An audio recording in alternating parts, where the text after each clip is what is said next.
pengalaman saya. Bohong ya. Tuan-tuan tengok dia perut kempis kan, pakai barut tu. Pakai barut. Benda-benda ni saya tahu. Kelentong auta temberang ni. Tapi saya taklah sampai ke peringkat saya kata ni apa ni tak boleh jadi ni macam ni. Ya? Tapi manusia ni tuan-tuan, dia ada garis dia. You cross that line, that's it. Saya ni, orang lain ada sebab dia. Lam Yong ada sebab dia. Zahid ada sebab dia. Ezam ada sebab dia. Saya ni bila lepas menang pilihan raya 8 Mac 2008 PRU 12, barulah Allah buka. Baru Allah dedahkan ni pekung Anwar Ibrahim. Sebab tu saya pesan pada kawan-kawan saya dalam PAS, termasuk Iskandar ni kawan baik saya sebenarnya. Iskandar ni kawan baik saya. Kita dah buat sembahyang hajat banyak. Kita buat sembahyang hajat di stadium, kita buat sembahyang hajat di Padang, kita buat sembahyang hajat di Indonesia. Saya Ezam antara orang yang mengatur pesantren-pesantren ribu tuan-tuan minta solat hajat pada Allah. Kita atur sembahyang hajat di Selatan Tai, minta budak-budak pondok Selatan Tai kumpul ribu-ribu, bayar sikit upah sembahyang, minta doa. Saya antara orang yang atur solat hajat di depan masjid, di depan Kaabah, di Masjidil Haram. Saya antara orang yang mengatur dia. Buat solat hajat minta ke Allah. Allah dah hantar dah. Allah dah bagi tahu dah. Minta ya Allah tolong tunjuk kebenaran. Tuan-tuan, Saiful Bukhari Azlan, mangsa liwat Anwar Ibrahim tu, minta doa depan Kaabah. Ya Allah tolong tunjuk kebenaran. Tuan-tuan, sebenarnya Allah dah tunjuk dah. Tapi kita buta. Kita jadi buta, tak nampak. Sebab tu saya pernah bawa cerita tuan-tuan.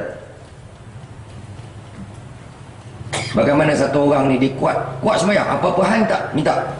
Apa-apa hal minta kat Tuhan. Satu hari bila air banjir naik. Bila air banjir naik, orang suruh dia pergi. Ni air dah naik ni, bahaya. Dia kata tak apa, Tuhan tolong dia. Aku geng sembahyang. Tuhan akan tolong. Bila air naik sampai peringkat bumbung, orang kata air naik sampai bumbung, dia kata tak apa, Tuhan akan tolong dia. Dia akan sembahyang minta hajat. Datang satu bot Jepam lalu. Jom, air dah naik ni, main naik bot. Dia kata tak apa, nanti aku doa, Tuhan akan tolong aku. Aku kaki sembahyang, takkan Tuhan tak tolong. Air naik sampai ke tinggi dah, helikopter sampai TUDM. Jom, air dah naik tu, naik, kejap lagi habis. Tak apa, kejap lagi aku minta ke Tuhan. Dalam mati. Air datang mati. Bila mati, jumpa Tuhan, dia marah Tuhan. Apa Tuhan, kau sikit pun tak tolong aku. Aku minta sembahyang hajat kan kau banyak kali.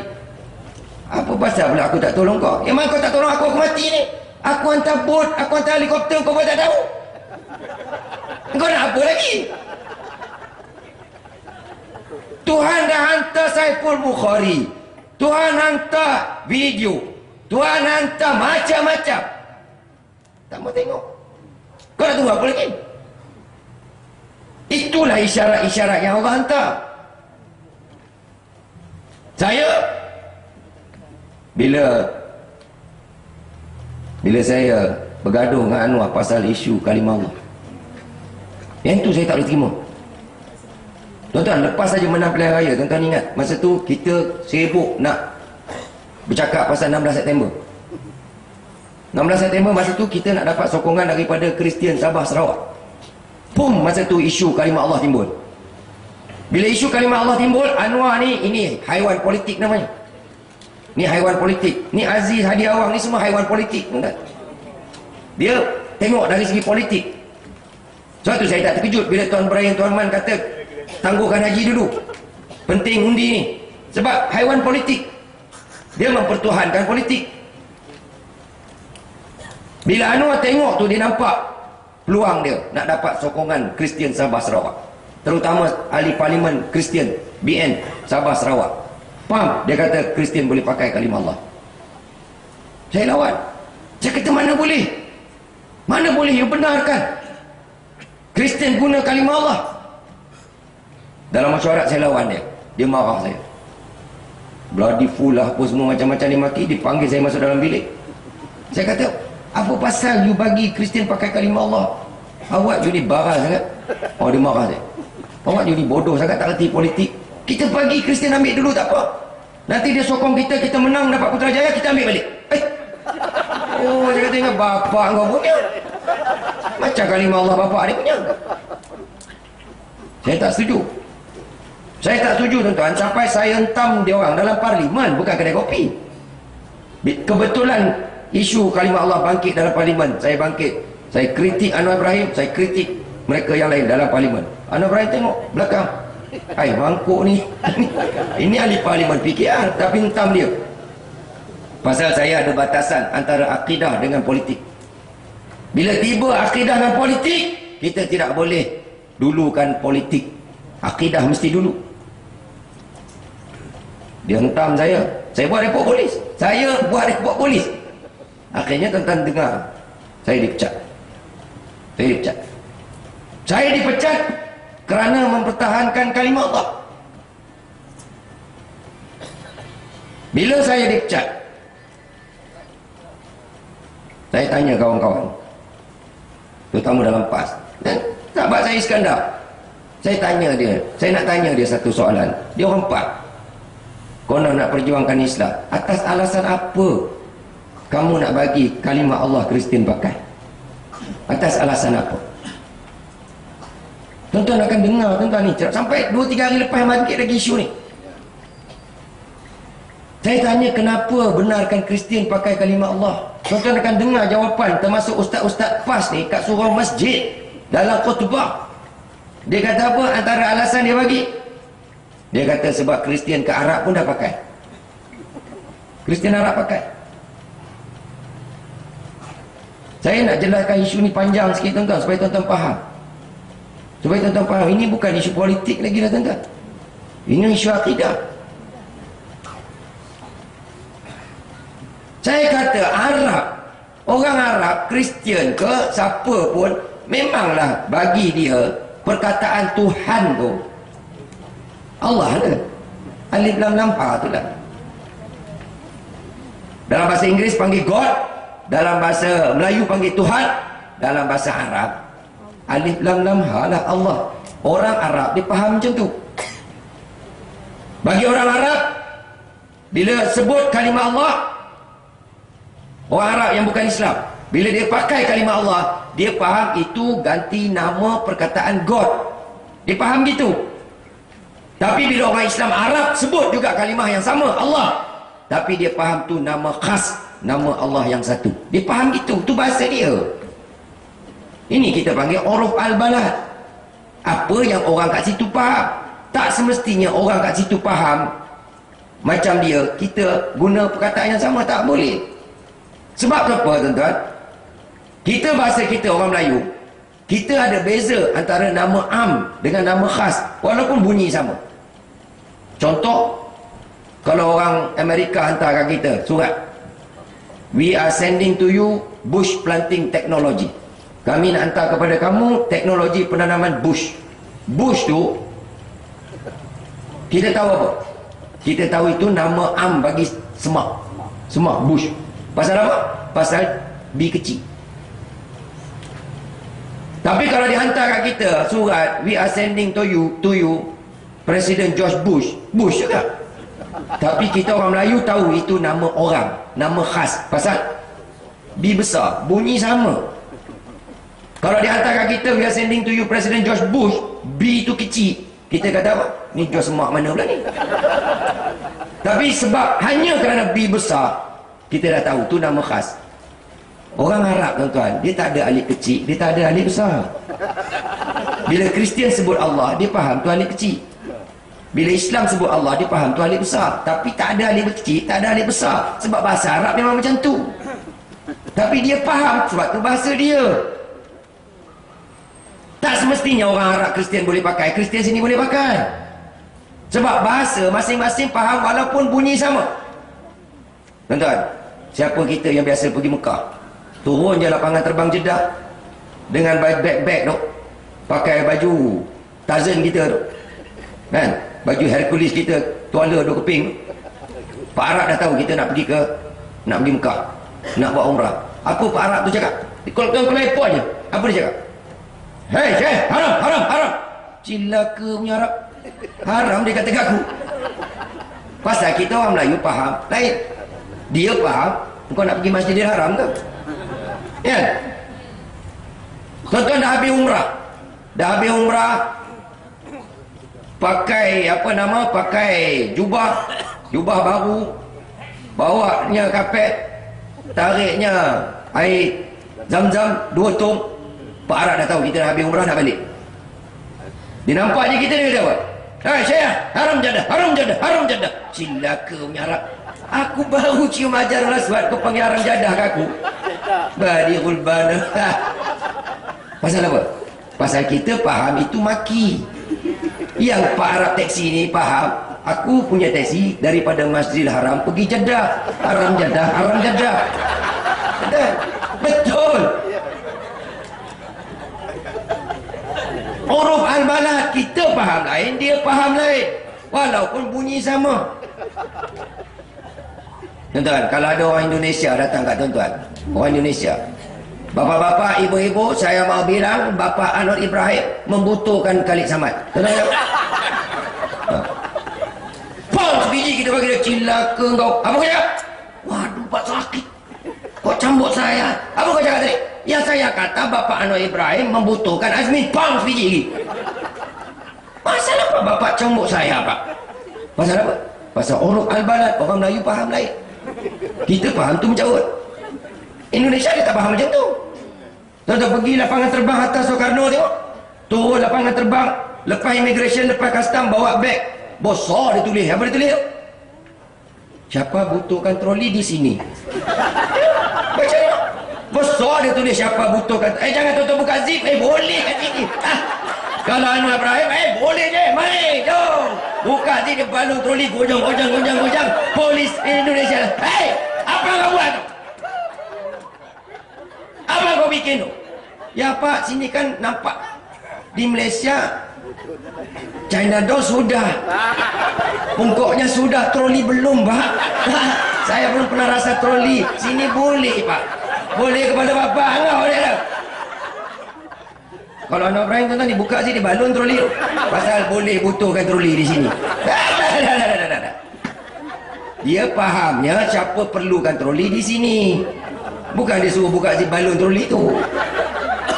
Huruf al-balad kita faham lain, dia faham lain. Perkataan sama. Tuan-tuan keluar airport Indonesia tu, jumpa polis. Bapak polisi, saya butuhkan bapak. Ya, butuhkan apa? Tak ada apa-apa. Dia tolong kita. Tuan-tuan jumpa polis kat Malaysia tengok. Cik, saya butuhkan cik. Apa? Saya butuhkan cik. Kau ingat aku Anwar Ibrahim? Cilaka punya budak. Polis Malaysia faham lain, polis Indonesia faham lain. Perkataan sama. Ini namanya huruf al-balad tuan-tuan. Tak semestinya Kristian Arab boleh pakai kalimah Allah, sini Kristian boleh pakai. Tak sama. Tapi ada Badiul Baghdad ni tak faham. Kita kata isu kalimah Allah ni bukan isu bahasa. Kalimah Allah isu tauhid, isu akidah. Mesti ada sandaran kepada Al-Quran. Dia kata ada dalam Quran. Ada dalam Quran. Kalau kamu tanya kafir, siapa Tuhan mencipta langit? Nescaya kafir jawab Allah. Tu Allah sendiri kata kafir, kata Allah. Ini Ustaz-Ustaz Badiul Baghdad ni, keliling masjid dia kata Allah sendiri sebut, kalau kamu tanya kafir, siapa Tuhan yang menurunkan hujan? Nescaya kafir jawab Allah. Tu tuan-tuan, ini namanya tak amanah ilmu. Ini namanya khianat ilmu. Dia tahu tu tak betul tu. Sebab tu awwaluddin ma'rifatullah. Awal-awal agama tuan-tuan kenal Allah. Tak boleh senang kena tipu dengan pokok ni. Dalam ayat tu bila Allah kata kafir guna kalimah Allah, dia guna tu dalam konteks Allah dalam bentuk rububiyah. Kalimah Allah dalam bentuk rububiyah, maknanya Allah dalam bentuk sifat. Allah pencipta langit, Allah menurunkan hujan. Betul lah tu. Apa masalah kan? Sebab tu kita tak ada masalah dengan Panjabi. Panjabi kalau tuan-tuan pergi Gurdwara dia, pasal apa nama Allah dalam dia punya kitab suci. Pasal apa kita tak marah? Pasal dia guna dalam bentuk rububiyah. Allah cipta lembu, Allah bagi minum susu, Allah hidupkan orang, Allah betul lah tu. Tak ada masalah pada kita. Masalah kita bila Kristian nak guna dalam bentuk uluhiyah, dalam bentuk akidah bahawa Allah itu Tuhan Bapa, Tuhan Anak, Roh Suci, Tuhan tiga dalam satu. Di situ kita menentang. Pasal Allah sendiri sebut, qul, katakan huwallah, kalimah Allah itu ahad. Allah itu satu. Kamu nak pakai kalimah Allah, pakai. Kalimah Allah ni bukan milik orang Melayu. Kalimah Allah bukan milik orang Islam. Kalimah Allah ni milik Allah tu sendiri. Dan dia kata Allah itu satu. Kalau Kristian, Hindu, Buddha, Sikh, Yahudi, siapa pun, kalau dia kata Allah satu, pakai. Tapi masalah dia nak pakai dalam bentuk Allah tu tiga dalam satu. Ada anak, ada bapa. Yang itu kita lawan. Bila kita kata Kristian boleh pakai kalimah Allah dalam bentuk uluhiyah tiga dalam satu, apa maknanya? Maknanya kita syirik.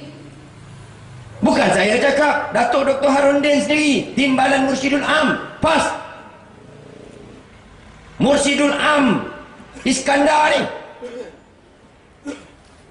Datuk Dr. Harundin, bukan Pak Di Murtabak tu.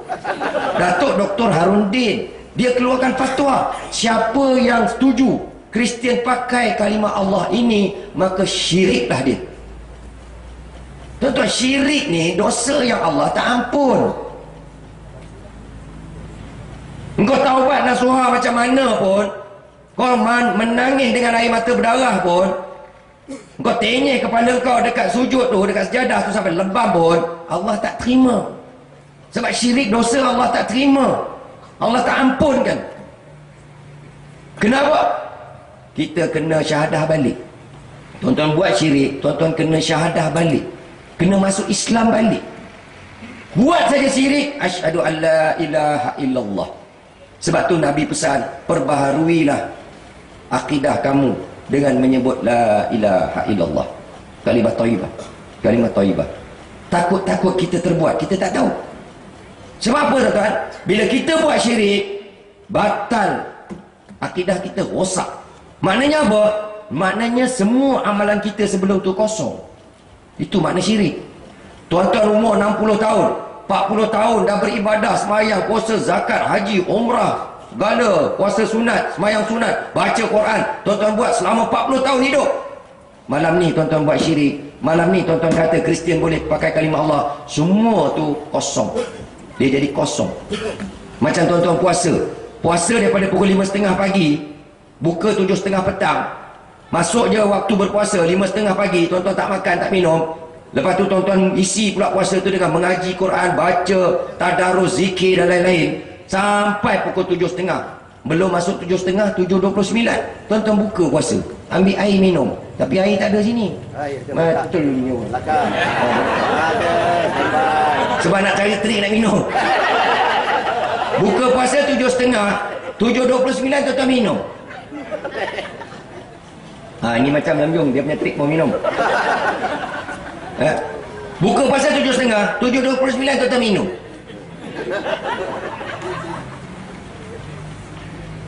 Kawan kita tengok, pasal apa kau makan? Pasal apa kau minum? Buka 7.30, dia baru 7.29. Kita kata kat dia, Allah Syekh, aku puasa daripada 5.30 tadi. Takkan seminit Allah nak kira? Kita semua orang tahu, walaupun kita puasa daripada 5.30 tadi, seminit yang kita tolak tu batal seluruh puasa. Macam itulah syirik. Engkau buat macam mana bagus semayang sampai tenyeh kepala kat sejadah, hitam legam, tapi satu syirik kau buat, batal semua, habis. Sebab tu kena syahadah balik, kena masuk Islam balik. Itu dosa syirik. Sebab tu tuan-tuan, Nabi pesan dalam satu hadis yang sangat semua orang pasti tahulah. Sayati ala nasi zamanun, akan datang satu masa nanti, satu zaman nanti, di kalangan kamu orang Islam akan terkena satu penyakit. Yang penyakit itu datang tak nampak, seperti kepingan malam. Datang penyakit itu tak nampak, kata Rasulullah, macam kepingan malam. Imam Ghazali rahimahullah kata apa? Datang penyakit ni seperti seekor semut hitam duduk atas batu hitam malam gelap. Nak cerita tak nampak. Semua hitam, atas batu hitam, malam gelap. Mana nampak? Jangan kata semua hitam, dekat Sami Belu tak nampak. Siapa tu cengok? Gelap. Apa dia tak nampak? Apa dia penyakit yang datang akhir zaman ni kena pada segelintir orang Islam tak nampak? Apa dia? Kata Rasulullah, dia Islam pagi, dia kafir petang. Dia Islam petang, dia kafir pagi. Imam Ghazali rahimahullah kata apa? Bukan kata pagi semayang masjid, petang semayang kat gereja, petang semayang kat surau, malam semayang kat tokong. Bukan tu maksud dia. Maksud dia nampak macam Islam. Dia pakai serban, dia pakai kepiah, dia pakai jubah berjanggut, dia takbir, dia nampak macam Islam, tapi dia kafir pada Allah. Dia tak perasan. Contoh, pukul 8.30 tadi sembahyang isyak kat surau, qul huwallahu ahad, Allahus samad, lam yalid walam yulad walam yakul lahu kufuwan ahad. Katakan Allah itu satu, ia tidak bergantung dengan sesiapa, ia tidak beranak dan tidak diperanakkan, ia tak setara dengan sesiapa. Sadaqallahul azim. Tu dalam surau dia baca ayat tu. Keluar surau, naik motor tutut sampai pentas politik. Tuan-tuan, kita setuju Kristian pakai kalimah Allah, tuan-tuan. Kerana kalau Kristian pakai kalimah Allah, kita setuju, kita bagi, dia akan undi kita, tuan-tuan. Dan bila dia undi kita, kita dapat pergi Putrajaya, kita menang pilihan raya, kita akan jadi kerajaan. Takbir! Takbir! Tuan-tuan, sama ada yang berceramah atau yang bertakbir, dia ingat di Islam. Dia betul-betul ingat di Islam pasal dia keluar daripada surau. Dia pakai jubah, dia ada serban, dia berjanggut, dia ada wuduk. Dia mula ucapan dia dengan bismillah. Tapi dia tak sedar dia kafir pada Allah. Dia tak sedar. Sebab apa? Sebab belakang dia para ustaz berserban melerit. Urut janggut. Besar dalam video tu ya. Mana dia makan aiskrim dalam jamban. Kepala otak dia lah. Ya, tapi dia usun janggut, nampak macam tawaduk sungguh kan.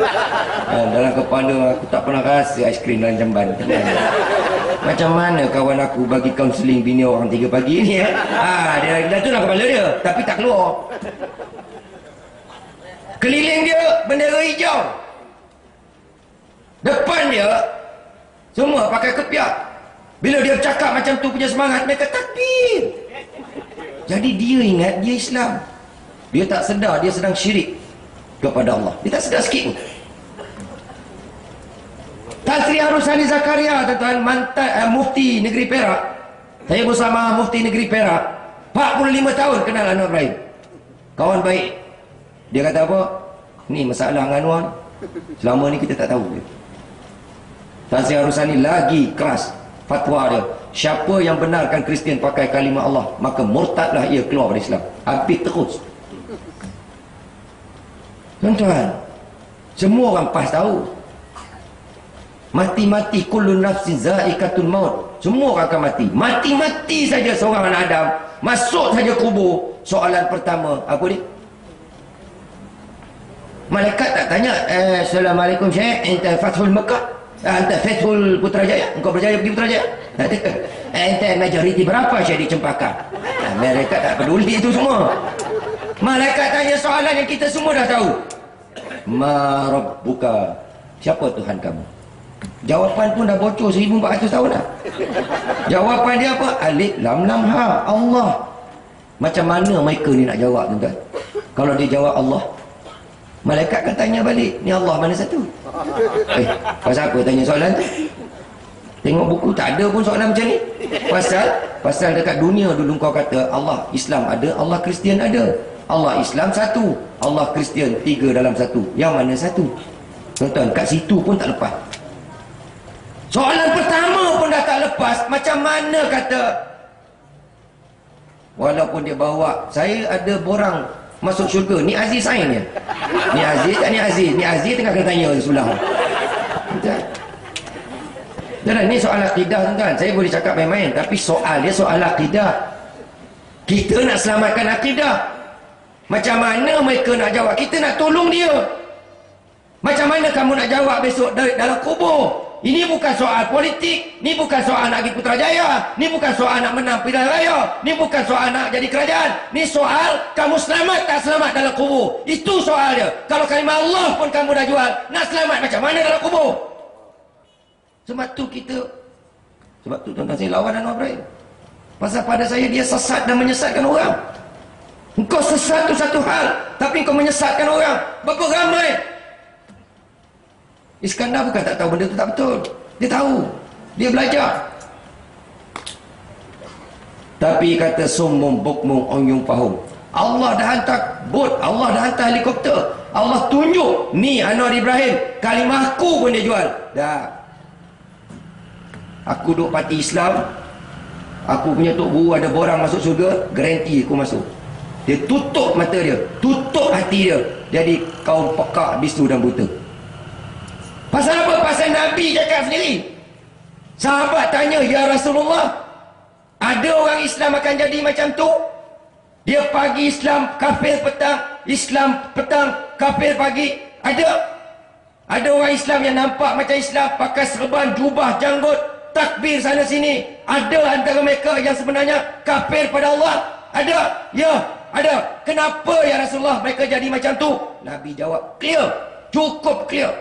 Tak ada selindung pun jawapan Nabi. Orang Kedah kata jawapan tu, the water is so clear, wahya, say the professor. Ada orang Kedah, the water is so clear, wahya, say the professor. Maknanya clear. Apa jawapan Nabi? Pasal apa jadi di akhir zaman umat Islam yang kafir kepada Allah? Jawapan dia, kerana mereka jual agama mereka untuk dunia yang terlalu sedikit. Itu jawapan Nabi. Hanya kerana nak Putrajaya, hanya kerana nak jadi yang berhormat, hanya kerana nak menang pilihan raya, hanya kerana nak undi, mereka sanggup. Tuan-tuan, ini bukan isu kecil, ini isu besar. Dan apabila kalimah Allah tu sendiri menjadi gadaian bahan politik, lemahlah umat Islam. Sedangkan kekuatan akidah umat Islam di situ. Ini yang dimainkan. Sebab tu DAP bersorak-sakan, tak ada masalah. Ada kawan-kawan bukan Islam keliling ni, ada yang Kristian, ada yang Buddha, ada yang Hindu mungkin keliling ni. Jangan kamu ingat mereka ni sanggup jual Tuhan mereka. Kamu boleh sokong dia jadi kerajaan. Oh, ini orang bagus, dia Tuhan pun dia kasih sama kita. Ya kan? Pasal apa? Pasal kalau Tuhan dia pun dia sanggup jual, kau tu besok. Saya pernah tuan-tuan, saya ceramah di Kajang. Depan saya ingat dekat 60% orang India. Ada juga budak-budak duduk keliling. Saya tanya Aneh depan saya, Aneh, kalau you Hindu bukan, you punya Tuhan nama apa? Murugan. Tuhan Hindu banyak. Murugan ada, Ganesh ada, Sakti ada. Dia banyak Tuhan. Yang dekat Batu Cave tu Murugan namanya. Yang kepala gajah tu Ganesh. Yang banyak tangan tu 8. Itu nama dia Sakti. You punya Tuhan Murugan. Kalau ada orang Kristian kata dia nak guna nama Murugan sebagai nama Tuhan dia, you bagi ke? Mana boleh, tak boleh. Itu saya punya Tuhan. Dia Tuhan Jesus, saya punya Tuhan Murugan. Apa pasal dia mau pakai? Kalau ada di kalangan orang Hindu, sama dengan you Hindu, dia kata Kristian boleh pakai nama Murugan, you kata apa sama itu Hindu? Itu murtad punya Hindu tahu. Dah lah kafir murtad dah tu. Dia jawab tu, mana boleh? Mana boleh kasih itu Kristian pakai itu Murugan punya nama? Itu Tuhan kita, itu Hindu tak guna punya, murtad punya Hindu. Murtad, dah lah kafir murtad. Orang Buddha pun macam tu. Kalau ada orang Kristian kata dia nak pakai nama Gautama sebagai nama Tuhan Kristian, boleh? Mana ada orang Buddha boleh bagi? Dan kalau ada di kalangan orang Buddha kata, ya boleh, Kristian boleh pakai nama Tuhan dia Gautama sebagai nama ganti Jesus, boleh? Kamu takkan bagi punya. Kalau dia bagi juga, memang kamu kan kata apa? Ini tak guna punya orang. Macam tu lah orang Islam. Pokok pangkal dia, kalau Tuhan pun dia jual, ingat you boleh percaya ke orang macam ni? Apa lagi ada pada manusia kalau Tuhan dia pun dijual? Tak ada nilai, tak ada maruah. Orang macam ni kita nak bagi kepimpinan, nak bagi jadi kerajaan.